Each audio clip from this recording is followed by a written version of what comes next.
It's December the 1st, 2025, and I hope everybody's been having a wonderful day so far today. I hope everybody had a nice, safe, sober weekend this past weekend. And, if in fact you did relapse over this holiday, once again, it's okay. The most important thing to do is just to pick yourself back up and try again. Just don't stop trying. A lot of us, I would say the majority of us have, quit and relapsed at some point in our sobriety. And, like I said, once again, don't beat yourself up too bad. It just happens. The thing is that, alcohol is everywhere. And, especially if you're new to sobriety and you went over to family's house or a friend's house over the holidays and somebody offered you a drink and you were just having a bad day, or, maybe something was making you really nervous or giving you anxiety. Maybe you caved in and had a drink, but, once again, it's all right. Just try again. Practice makes perfect. But anyway, as you can see, I am not outside today. Unfortunately, it is raining out there, cold, overcast. It's just a nasty day outside. And I think it's supposed to be like that for the rest of the week. I think Wednesday is the only day that we don't have rain. And it's going to be a cloudy day that day as well. So I might be filming inside in front of the fireplace for the rest of the week, just depending on how bad the weather is. I prefer to be outside. I just like the scenery. I just like being outside and breathing in the fresh air when I'm doing the videos. But, once again, if I have to come inside, this is where I'll be at for the rest of the week. But I'm sorry I didn't have a video for you guys yesterday. I did do a video yesterday. It was actually 55 minutes long. And I'm going to be doing the video that I did yesterday today. The problem with yesterday's video is that I had my microphone turned the opposite direction. And if you're not speaking, the way I've got these microphones have different positioning for them. You can have a conference where it's picking up all around, or you can have it split to where one person could be interview style. So I'm talking in here, and then it's receiving on the opposite side. But the way I've got it set up is supposed to be just picking up the audio from the front of the microphone, and I had it turned the opposite direction. It sounded horrible. You could barely hear what I was saying. So I was like, no way. Am I posting up a 55-minute long video that you can't hear? So I figured I'd just redo the video today. And, the thing is that there was only 2 takes in that video that I did yesterday. I was so proud of myself for not having to, keep stopping and starting over again and all that stuff. And then, I got to put the video together last night. And when I actually had it all put together, I was uploading it to YouTube, and I went to, just to watch it really quick to make sure everything was okay, because I didn't even listen to it when I put it together. I just put the 2 clips on there, added the rest of the stuff, and like I said, I went to upload it. When I watched it, I was like, man, you couldn't hear me at all. So anyway, like I said, I'm going to be redoing that video that I did yesterday today, and basically what today's video is going to be is what's it like to live with liver disease. Now, I wrote, there's 3 pages worth of notes here, and it's not really in any type of order, but the thing is that there's a lot of stuff here, and what I'm going to do is I'm just going to go over each line item and kind of just briefly touch on it if I feel like I need to, but like I said, this is basically just a list of things that somebody with liver disease goes through on a daily basis, and the thing is that not every single one of these things on the list do I go through. A majority of the things I have experienced or go through daily, or I've dealt with at some point of this. But once again, I don't deal with every single one of these symptoms or signs of liver disease. Although, like I said, I do deal with the majority of them. And let's just go ahead, like I said, and get started on this. We're going to be diving into what's it like living with liver disease. So let's go ahead. So like I said, we're going to be diving into what it's like to live with liver disease, and basically what the daily struggles are living with liver disease. And once again, I don't suffer from every single one of these issues, although a majority of them I do. I did have to go online and just kind of check and make sure that I had everything written down. Some of the stuff I didn't, so I just, like I said, went online and looked and went to a couple of websites and wrote it down in my notes. But if in fact there's something that I left out here, if you are suffering with liver disease, or you have a loved one that's suffering from liver disease, and whatever type of liver disease, and there's something that I left out, because this isn't particularly just cirrhosis, it's just liver disease as a whole. There's all kinds of different liver disease, fatty liver disease, cirrhosis, but majority of these things are across the board with all types of liver disease. So like I said, let's go ahead and dive into it. And the first thing that's on my list for today, which is something I've been dealing with all day today, is just the constant nausea. It's one of the worst things about this, is just always feeling nauseated. One of the worst parts about it is, I've spoken about this many times on here, is that, one of the medications that I take personally for nausea is called Zofran, or onidestrin. And one of the side effects for me personally is it makes me super tired. So like just a little bit ago, I had to take a Zofran, and I am like feeling it right now. It just makes me feel kind of loopy, just super tired. You know how you feel like when you wake up from a nap in the middle of the day, you just feel groggy. That's the way it makes me feel. And I feel like that a lot because I take Zofran probably 2 times a day, every day.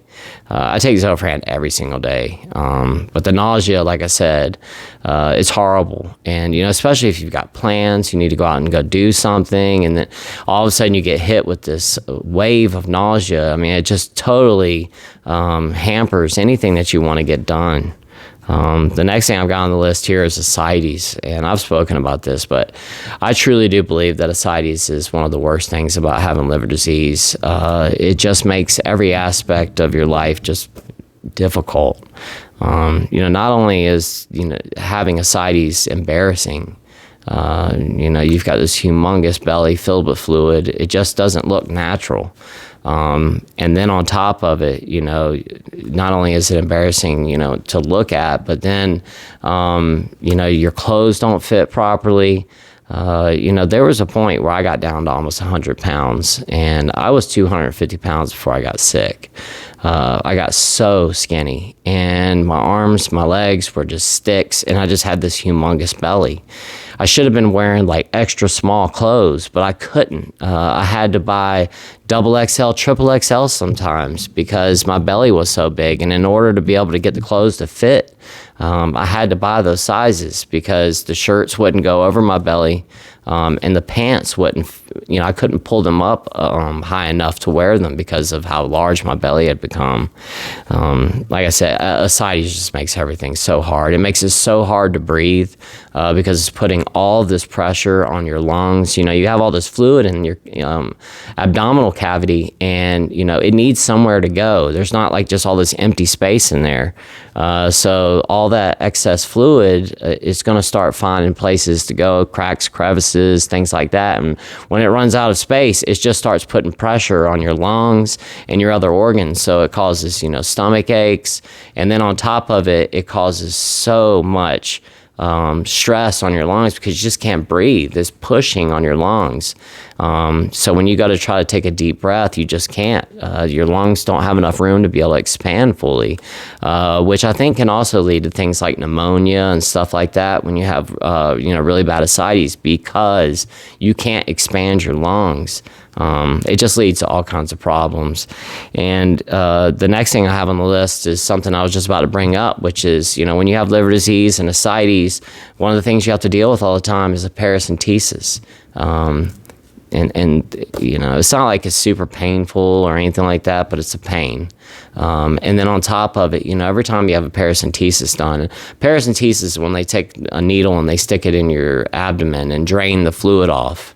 They basically just use gravity. They put a needle in, they put a big container down on the floor, and there's a hose. And all of that fluid, it's like a straw-colored fluid that comes out. Almost looks like urine. It just drains into that container on the floor. And the thing about it is you get drained. but that fluid just comes right back. And another thing too about having ascites is when you have ascites, you've got to watch how much fluid you're taking in. You can only drink like 2 liters of fluid or less a day. You got to watch how much sodium that you bring in. My doctor told me 1,000 milligrams or less of sodium every single day, which is insane. When I started like really looking at the amount of sodium that I was bringing in, I had no idea how much sodium was in stuff because I never paid attention to it. Something like a pickle or something like that, like one pickle would throw you off. And pickles are something I've always enjoyed eating. And I had to cut them completely out of my diet. I can't eat them anymore because of the amount of sodium that's in it. It just causes so many different problems. The next thing on the list is just tons of medication. And I just did a video, what was it, a week or two ago, where I just kind of went over all the medications I take on a daily basis. And it's a lot. And there's other people out there who take way more than I do, especially people who have had liver transplants. You got to take anti-rejection medication and just, it's so much. And, not just the amount of medication that you have to take, but the amount of money that you spend on the medication, the amount of time that you spend going back and forth to the pharmacy, getting on the phone with pharmacies because this medication, they couldn't find it, or then you're trying to send it to another pharmacy. It's just a pain. And like I said, it's a lot of money, paying for that medication. The next thing I have on the list is fatigue, chronic fatigue. And that's a real phenomenon with liver disease. You just feel so tired all the time. Just doing anything physical would just totally wipe you out. And I did not feel like that before. Before I got sick, I was full of energy all the time, and then I end up with liver disease, and just walking up a small flight of stairs would wear me out and does wear me out now. The fear of what's next, and that's a big one.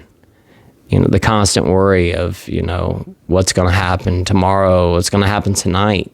When you're in that situation where you've had varices burst and, you're dealing with ascites and you're just super sick and, there's a lot of fear of what's going to come next. When's my next stay in the hospital? When am I going to have to go back and, live in the hospital for another couple of weeks? I don't like going to the hospital, and I'm sure most of you guys watching don't either. Nobody likes to go to the hospital, and it's, the fear of wondering when's the next time going to happen? When am I going to have to go back again? When am I going to have another procedure? Causes a lot of anxiety.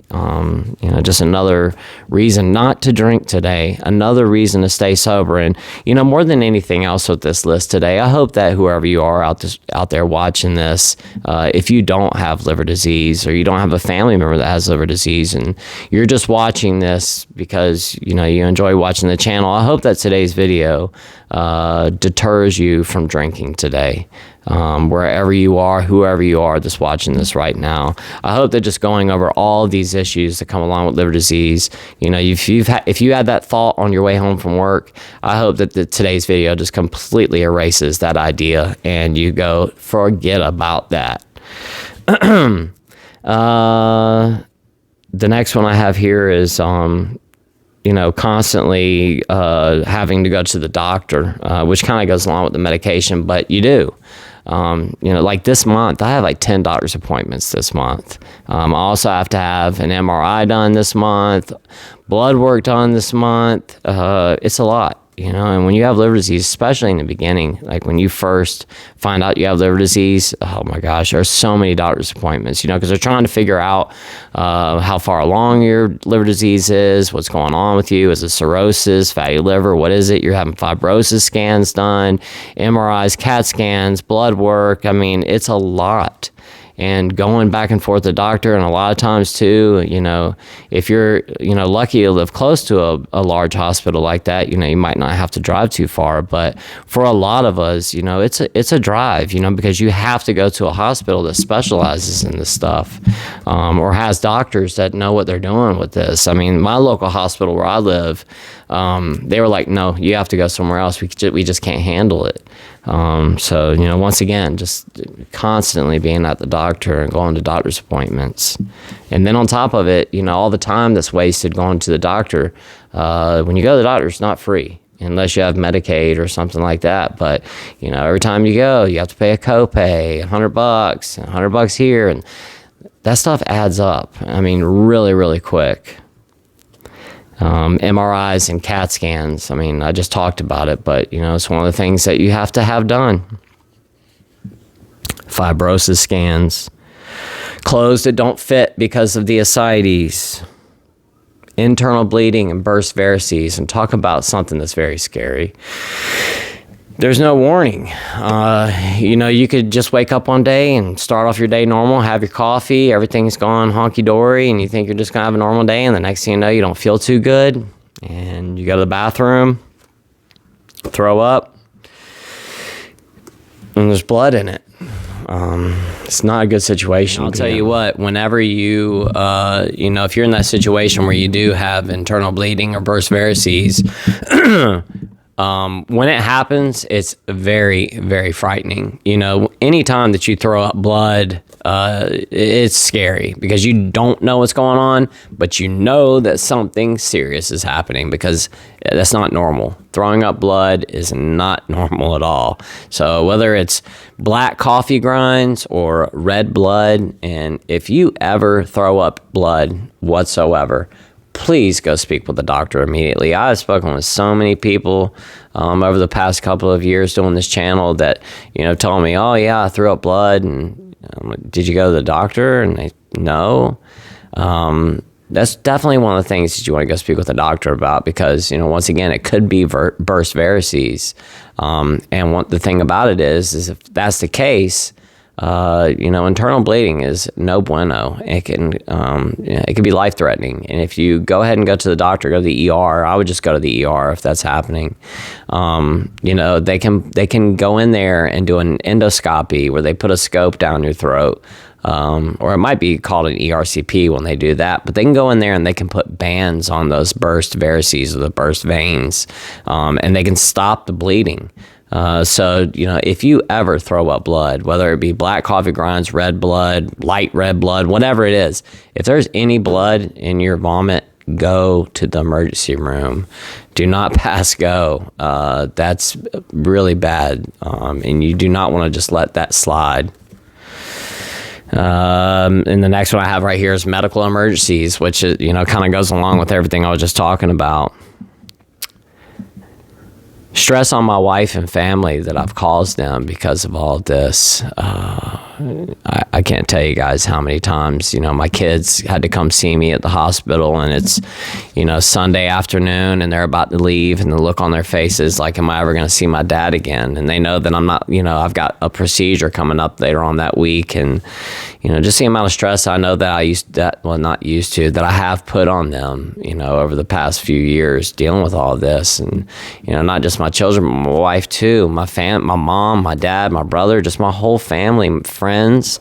It's a lot on all of them. And I feel horrible that I've put all of them through as much stress and worry as I have. Traveling to the doctors, there's a lot of traveling. Like I said, when you have like specialists and stuff like that, which when you end up with liver disease, you're going to be dealing with a lot of specialists, liver specialists, pancreatic specialists, kidney specialists, whatever it is, you're going to be seeing specialists because, your normal doctor is not going to take care of this. And, if you live in a small town like I do, you're probably going to have to drive to a city, to a larger hospital, and it costs money to travel. It takes time, and if you're in the situation where you're dealing with ascites and all that kind of stuff, I seriously doubt you're going to be driving yourself because number one, you feel so bad, and number two, when you have ascites, getting behind the wheel of a car is almost impossible because your belly is poking out so far. You can't lean up far enough to see over the to see through the windshield because when you have ascites like that, I have to basically lay down in the vehicle to be able to ride because it puts way too much pressure on everything when you're trying to sit. So you got to get other people to help get you there. Traveling for surgery, and there's a lot of surgeries and procedures that happen because of this. if in fact you're on the transplant list, transplant prepping. And there's a lot involved in it. When you if you have to get a liver transplant, it's not like you go to the hospital, they find out you have liver disease, and they go, okay, we need a liver transplant, be here next week and we're going to give you one. No, it's a whole vetting process that you have to go through. Depending on the state, it's all different. My state that I live in, there's a whole bunch of stuff that you have to go through. You have to go through like outpatient care for addiction. If it's, alcohol related, they want you to be going to like an outpatient program. There's courses that you have to take, a lot of testing that you have to have done. They want to make sure that you're not like drinking or using illegal substances or whatever in the process. They have to vet you. They're not going to just hand a liver just to anybody willy-nilly and just say, okay, here you go. I hope you have a great rest of your life with this brand new liver. They want to make sure that you're not going to get a new liver and then go destroy it, because it happens. Sometimes people get a brand new liver and they're like, I got a new liver, now I can drink as much as I want. So they want to make sure that they're not wasting a liver and giving it to you and you're going to go back to drinking again or using again. So there is a whole process. And sometimes it takes up to 6 months before you're going to be available for a transplant. It's a lot to go through. And, once again, staying sober, that's not going to, 100% make sure that you don't end up with liver disease, but by staying sober, you're going to drastically reduce the chances of you ending up with liver disease. Like I said, it's not going to get rid of it for good. I mean, you might have already caused the damage already. It might be too late. But, even if you do have liver disease, stopping drinking with a doctor, guiding you through this. But stopping drinking is going to stop the damage from happening. And who knows how long you'll live for. It could prolong your life for quite a while. And the thing is, every single day that we have on this planet counts. It truly does. Every day is an opportunity to tell somebody that you love them. Every day is an opportunity to spend time with a loved one. Every day is an opportunity to just do whatever it is that you enjoy doing. And, you can create memories. And I've created so many memories over the past few years. It's insane. I was just talking to my wife about that this morning when I was on the phone with her when she was driving to work. About the fact that we didn't even think that I was going to be here this long. And here it is, 2 years after, they told me I wouldn't be here any longer. And there's so many memories have been created over this, past 2 years, past 3.5 years, so many memories. And if it hadn't have been for me getting sober, a lot of them wouldn't have happened. It just wouldn't have.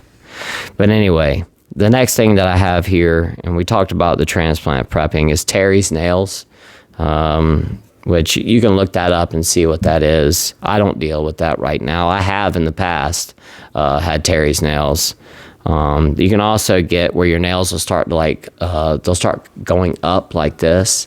I had it real bad on my middle finger right here and my thumb, but the nail will start to curve upwards.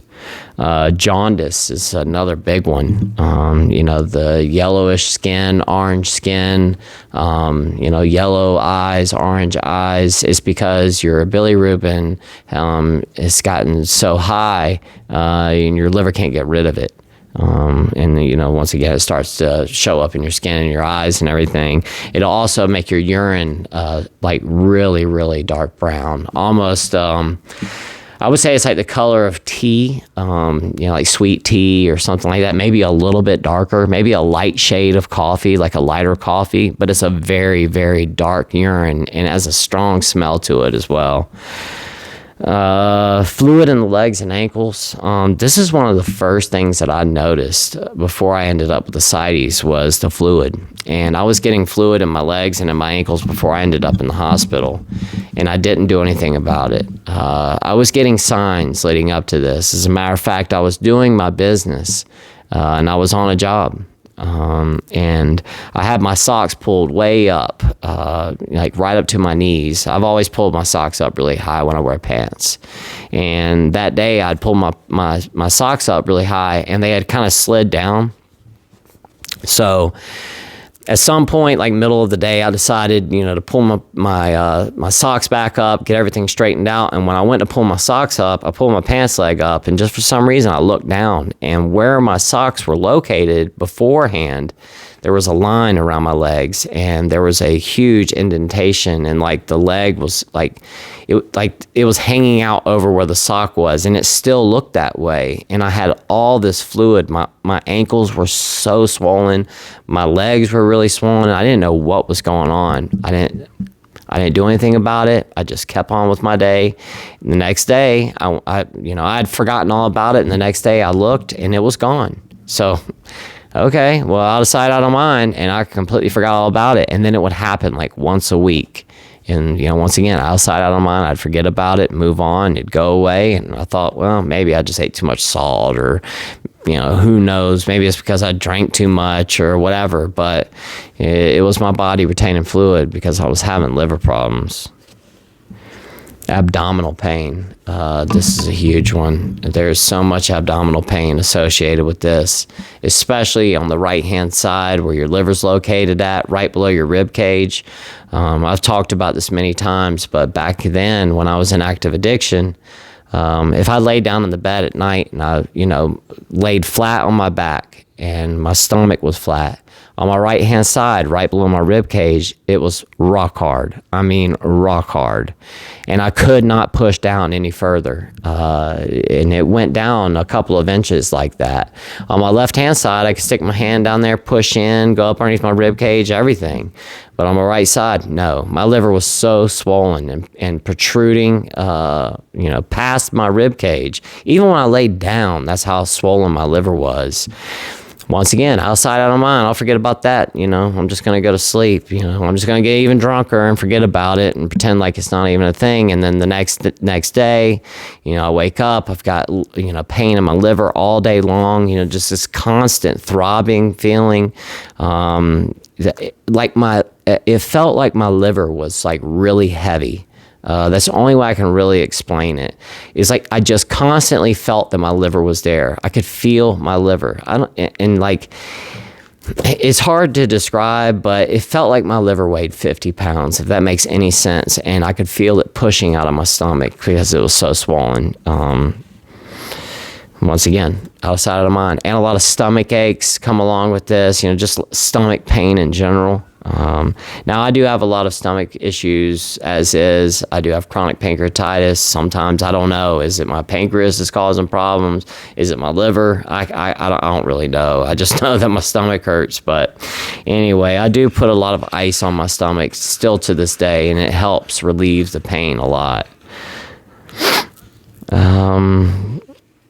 I already talked about the really dark urine, pale or light colored stools. And, that's something that, before I ended up with liver disease, I never looked at my number twos ever. I spoke about this just a few days ago about how grossed out I am by it. So it's not one of those things I ever look down every time I went to the bathroom. But ever since I ended up getting sick, and I've spoken with the doctors, they told me you need to be looking at it every single day because it can tell a lot about your health. And, I really think that any of you guys that are watching this right now should be keeping a close eye on your number two as well, because it does. It's it's a really big red flag on what could be going on with our health. If you have light or pale colored stools, if they're floating, if there's grease in the water floating on the surface, these could all be indicative problems. It could be either pancreatic or liver problems. Another thing that comes along with liver disease, and most people end up with this, portal hypertension, which is high blood pressure in the portal vein. Is because the liver, if you think of your liver like a water filter, our liver filters all the blood that goes through our body. Think about your liver as a dirty water filter when you end up with liver disease. If it's a brand new, clean water filter, the water will go right through it. I mean, there'll be a little bit of back pressure, but it pretty much goes right through. But you guys know, as the water filter begins to get older and dirty and it collects sediment and things like that, the water doesn't flow through as fast. So, when that happens, what we do, replace the filter. We just can't replace our liver like that. And when it starts to get cirrhotic, fatty, the blood can't flow through there as easily. So it starts to create back pressure on that portal vein. And all of the blood in your body flows through that portal vein into your liver. And when it starts to get backed up, it puts a lot of back pressure on that portal vein, which is the portal hypertension, which in turn also leads to burst varices, because that portal hypertension also creates back pressure on all the other blood vessels and veins that go in there that lead into it. And they can potentially burst. And then, you're in a really bad situation when that happens. Once again, if in fact you do throw up blood, or you look in the toilet and there's blood, or your number 2 looks really black or tarry, go to the ER, because that could be very, very, very serious. Itchy skin. This is one that majority of people that I've spoken to that have liver disease all complain about, is itchy skin. And I'm pretty sure it has to do with the fact that our liver's not able to filter out toxins and stuff like that as easily. I could be wrong about this, so please don't come after me if I'm wrong. Let me know in the comments if I am, and tell me what it actually is. But I think it has to do with the fact that, like I said, our liver can't filter stuff out properly, and it starts to kind of like come out of our sweat, and it makes our skin itchy, and our skin gets really dry too with liver disease. So that could be it. I'm not exactly sure. I should have looked this up before I did today's video, but once again, let me know if I'm wrong. Loss of appetite. This is a really big one. I lost so much weight in the beginning. I couldn't eat anything. The ascites makes it almost difficult to eat as well. I mean, almost impossible to eat because you feel so full all the time. You have all this fluid putting pressure on your stomach, and it makes you feel like you're full and you don't want to eat anything. And then just on top of it, you're nauseated. You just don't feel like eating anything. You start to waste away. And a lot of people with liver disease end up with malnutrition. I ended up with malnutrition multiple times. Had to be placed on mirtazapine, I think is what it's called, as an appetite stimulator. It really does cause a lot of problems with your appetite. And then on top of it, unexplained weight loss is another one that comes along with liver disease. If you've had a lot of unexplained weight loss here recently, and you don't know what's going on, go talk to your doctor. Right before I got sick, I started losing weight. It's probably about 6 to 8 months leading up before I ended up in the hospital. I just started losing weight out of nowhere. I didn't understand what was going on. And I told my wife, I wonder if I have diabetes, because I knew that was something that happened. I had a friend in high school that had diabetes and started losing a bunch of weight before he found out that he was diabetic. So I was wondering, am I maybe diabetic? But of course, I never went to a doctor, never got checked out, and then I ended up getting sick. And then I even lost even more weight. It just kept happening. And I ended up getting very, very skinny. And I'm just now starting to get some weight back on me again. I hope that I can keep it, but we'll see what happens. I've had this fluctuation over the past few years. I'll gain a couple pounds back, and then I'll end up getting really sick or have a procedure done or something. Then I lose a bunch of weight again. But like I said, I've gained about 10 pounds, and I hope that I can keep it on. Confusion, difficulty thinking, or memory problems. This happens, due to the fact that, we end up with high ammonia levels. We end up with encephalopathy, which causes a lot of, like I said, memory problems, just difficulty thinking, processing information, remembering who people are, things like that. It just causes a lot of confusion, and it's one of the really unfortunate things about this. But you can take certain medications that can help you along with that. Once again, another thing, if you started noticing here recently that you're having difficulty thinking, you're remembering stuff, it's worse than normal, go speak with the doctor. Spider veins or red blotchy palms. And this is something I have all over. And yet, in yesterday's video, I got really close to the camera and showed them. With the lighting the way it is right now, you won't be able to see them, but I got really close to the camera yesterday, and you could see them. They're all over my face, really bad on this side, and then I've got them all down my nose. Right here in the creases of my nose, I have them real bad, and then I have them going down the side of my face right here as well. But I don't have the red blotchy palms right now. I have had that in the past, but it causes a lot of problems with that. And you know, that's one of the first things that I knew that I might have a problem, like serious problem going on. I was over at my brother's house one day. We went over there we were at his next door neighbor's house actually swimming. This is right before I got sick. And my brother said, you know that all those veins all over your face, you know, a lot of alcoholics end up with those. And I was like, yeah, right, get out of here. And then come to find out later on down the road that actually really is diarrhea or black rotary stools. I just spoke about this just a minute ago, but you know, it's one of the things with liver disease. It just totally wrecks your guts. I mean, it just does. So it's, you know, either you're in the bathroom with diarrhea, or you're constipated, or you have black tarry stools, like I'm saying. It just causes a lot of problems. I mean, your liver plays a huge part in your digestion as well. When you're having liver problems, of course, it's going to cause issues. And, you know, most likely if you're having liver problems, you probably are having some pancreatic issues, gallbladder problems, splenic issues as well, which is another thing I have here on the list. I'm going to go ahead and talk about it. A lot, and I mean a lot of people who have liver disease end up with an enlarged spleen as well.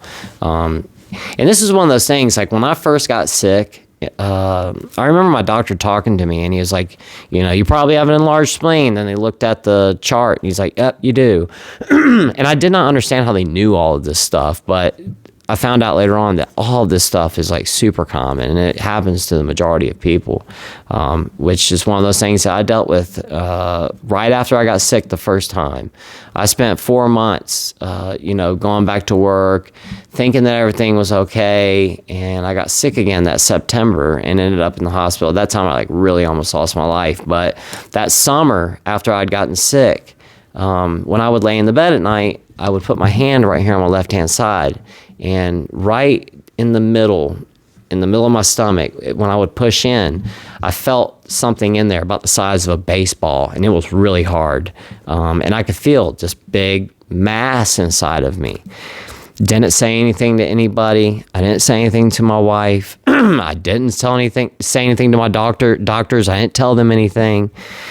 You know, in my mind, I'm thinking, they've done all these MRIs and all this stuff. They should know. If this is a problem, they're going to say something. I'm not going to bring it up. And I should have, because my spleen was enlarged. And that January, I had to have surgery. I had my first TIPS procedure, which didn't work out. But they were able to cut the blood supply off to half of my spleen. And half of my spleen died while I was in the hospital. And talk about painful. Probably one of the most painful things I've been through at this point was going through that. I can't remember what they call it, splenectomy or something like that. It was horrible. You do not want to go through it, I can tell you that. Bruising for no reason. This is very common. I don't really remember the reason for it, but bruising is a very big issue. And blood clotting issues is another thing too, with liver disease. That happens to a lot of people. Pain in the right side, liver pain. I kind of spoke about this just a second ago, I kind of touched on it, but right below the rib cage, on your right-hand side, you're going to feel pain there. And you can feel that your liver's swollen. Like I said, it's like you can feel your liver is there, like it's heavy. It's the only way I can describe it. And sharp pains in the liver, just achy pain in the liver, just pain in the liver in general. Is something that a lot of people go through. Pain in the right shoulder. This is a big one. I was not aware that this actually was associated with liver disease until way later on down the road, but it's something that I used to experience all the time. And I think I was talking with somebody and they brought it up, and I went, you know what? That used to happen to me all the time. In the right-hand shoulder, right here, in this area right here, I think it's called the lats, but between your neck and your shoulder, in that little area right there, I used to get these pains. It felt like somebody, when somebody grabs you by your shoulder right there and squeezes really hard? That's the way it felt, and the pain would shoot down my right side, and it used to happen to me all the time. It would get to the point where it would bring me to my knees. It would hurt so bad. And I used to get that pain almost every single day. I had no idea what it was. I used to think it was because I was constipated or something, which I wasn't. I had no idea, but I never spoke up, never said a word to anybody. Come to find out, that pain in the right shoulder is a deferred pain from the liver. So, just be mindful of that. If you've been feeling a bunch of pain in that shoulder, it might be time to go speak with a doctor. Shortness of breath. This happened to me really bad when I had ascites, but it also happened really bad just after I got sick. There was a lot of times, I would try to walk upstairs from downstairs. I basically lived down there. We had put like a dorm refrigerator down there, and my wife and my mother-in-law bought me one of those really nice recliner chairs that you can hit the button and it lifts up to help you get out, because I was having a really hard time just getting up on my own. So they got me that chair to help me get up out of the chair. But I basically lived down there because there's a bathroom, everything. And it was just more comfortable for me to sit on the couch. I hadn't quite figured out how to lay in a bed yet, which I need to do another video on. I did one probably right at the beginning of this channel, a year and a half ago or something, about how to lay in the bed with ascites, and I need to do that video again, because it's a really informative video. If you're dealing with ascites, laying in the bed can be really difficult. Sitting on a couch can be difficult. Riding in a car can be difficult. It's just so much pressure on your belly, and like I said, it's putting all the pressure on your lungs and everything else. I kind of figured out a method to that helped me out a lot. But back to the shortness of breath. Just walking from downstairs up here, it's like 4 or 5 stairs up that flight of stairs. I would be so out of breath just trying to get up that. Talking on the phone with somebody, I would be out of breath. Excuse me, I was always out of breath. Trouble sleeping because of the ascites. And not just that, when you're sick and you have ascites and you're basically bedridden, you're just laying in the bed all day long, you're not doing much, when you're just laying in the bed all day, it throws off your sleep cycle. You're taking naps during the day because you're just tired. Then you can't go to sleep at night, and what ends up happening, what ended up happening with me, and I know it happens to a lot of people, you end up staying up all night long and sleeping during the day. So your sleep schedule's totally off from everybody else's. It just causes all kinds of issues with your sleep, and it can be from the ascites making it difficult. You could be having stomach pain, like it could throw you off just because you're laying in the bed all the time. There's just a lot of reasons, but it does cause a lot of problems with sleeping. Nosebleeds. It's something I don't really deal with anymore. When I was younger, I used to get a lot of nosebleeds. It wasn't, due to liver disease, but a lot of people with liver disease end up with nosebleeds, and just out of nowhere, nosebleeds for no reason, and like really bad nosebleeds too. Muscle cramps is another thing that can happen. I don't really deal with that a whole lot, but it was one of those things that was on the list. Like I said, I went online and looked this up as well. Muscle cramps is another one of the symptoms of liver disease as well. Shaky hands is another one. Blood clotting issues. I have issues with blood clotting. I'm on blood thinner. I take 3 blood thinners a day. I take 2 Eliquis, 1 in the morning, 1 at night, and I take aspirin as well, 81 milligram aspirin every single day. But a lot of people with liver disease end up with blood clotting issues because your liver actually, I guess, produces a lot of those blood clotting, whatever they are. I don't know what they're called, but it causes problems with blood clotting, which can be serious problems. If you have an emergency, they got to do a surgery, or you start, you have a varices burst and your blood can't clot, it's not going to stop bleeding. Like I said, it causes a lot of problems. A rapid heartbeat. It's another one of those big issues that can happen is, the rapid heartbeat because of this. For women, no period or an abnormal period. Liver disease can throw off your hormones. One of the things that I dealt with in the beginning of all this was I spoke to my doctor about it, and I told him, I said, I'm crying a lot. I feel really emotional, and I know that I'm having a lot of problems, but like this is really abnormal for me. I told him, like, I'm crying every day just out of nowhere for no reason, and I started noticing that my breast started to enlarge. I completely lost my sex drive altogether. I don't really like talking about this, but it's one of those things that I'm gonna be honest about it. And like I said, I do this channel because I want other people not to feel alone. And it's one of the embarrassing things about liver disease, and I would imagine not everybody deals with this, but I'm one of the people that did. And I guess it really threw my hormones off. Because like I said, my breast started to enlarge. I was getting really emotional. And my doctor told me that I'd done some blood work and my estrogen levels were really high. My testosterone was very low. And they didn't want to put me on any kind of replacement therapy. I can't remember why.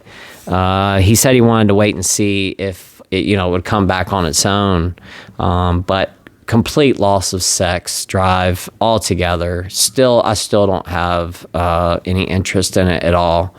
Which was not the case for me. And I don't really know how to say this without sounding ridiculous, but that wasn't the case before I got sick. I was very interested in it. And since I got sick, I've had absolutely no interest in it at all.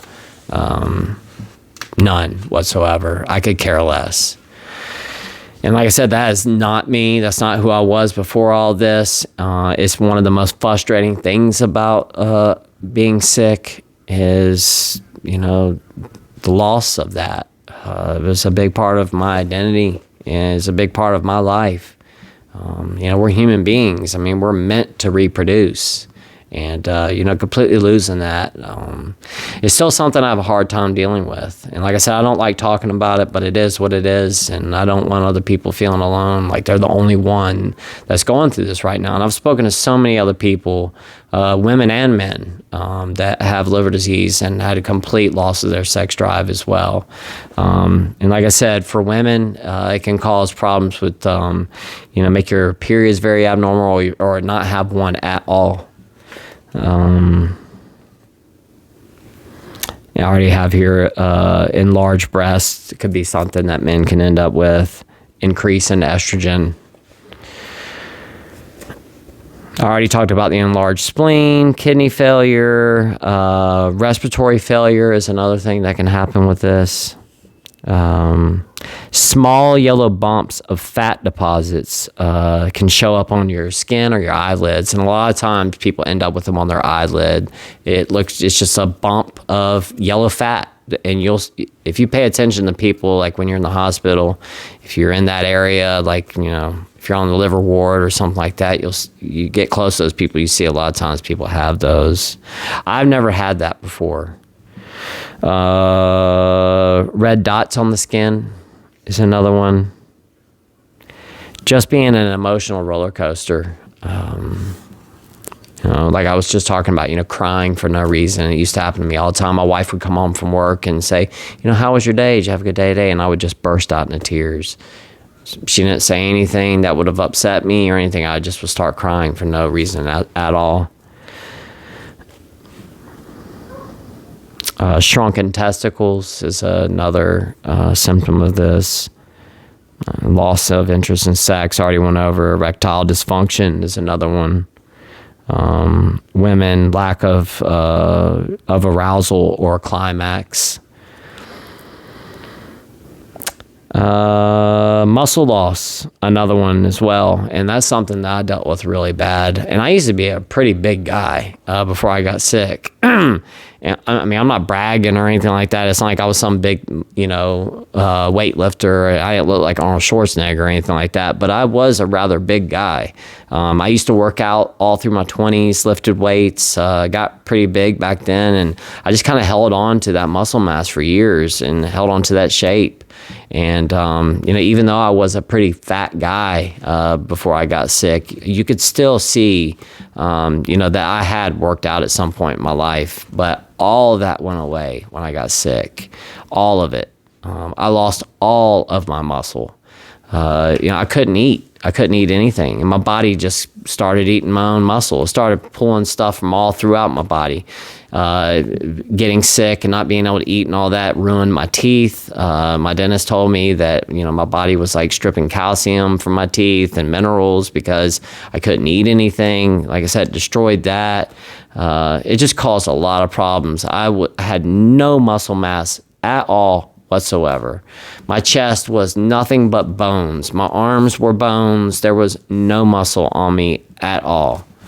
All I had was this big belly full of fluid, and everything else was just skin and bones. And musty smelling breath is another one as well.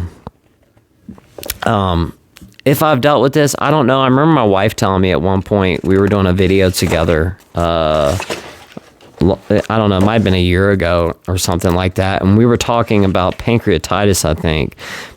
We had told people to ask us a bunch of questions, and, that we would answer them, and somebody was asking if my breath smelled weird when I was in pancreatitis, and when we read that question out, because we hadn't pre-read them, my wife said, as a matter of fact, I'm glad this person asked that question because your breath did smell different when you were sick.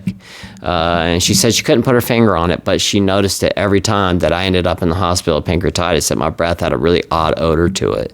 I didn't notice, but you can't really smell your own breath. But, once again, guys, I mean, that's a lot of things that come along with liver disease, a lot of issues, a lot of symptoms. It's just a lot. Having liver disease, it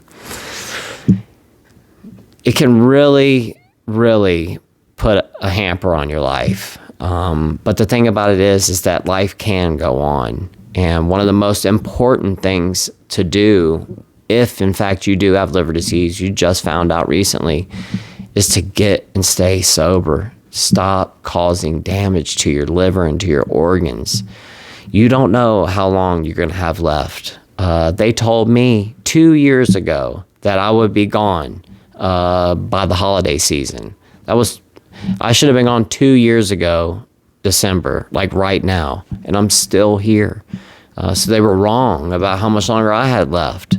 And the only thing I did was I just stopped drinking. And, I've tried to live as healthy as I possibly can.